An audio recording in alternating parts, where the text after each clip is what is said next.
একদিন এক রাজা শিকারে বের হয়ে রাজপ্রাসাদের পথ হারিয়ে ফেলেছিল। এই দিকে অন্ধকার নেমে আসে।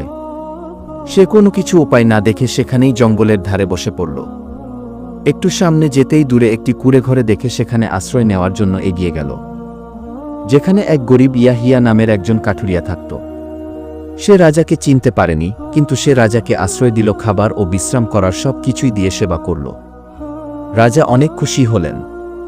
পরদিন সকালে রাজা বলল, আমি রাজা সুলেইমান, তুমি আমার কাছে কি চাও তা বলো।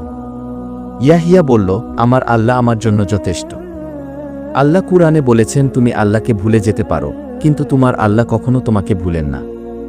প্রতিদিনের ব্যস্ততায় আমরা তাকে ভুলে যাই, কিন্তু তিনি প্রতিটি নিঃশ্বাসে আমাদের সাথে থাকেন। আমার কিছু দরকার নেই, শুধু আমার ঈমান ঠিক রাখতে পারি তার জন্য দোয়া করুন। রাজা স্তব্ধ হয়ে যান।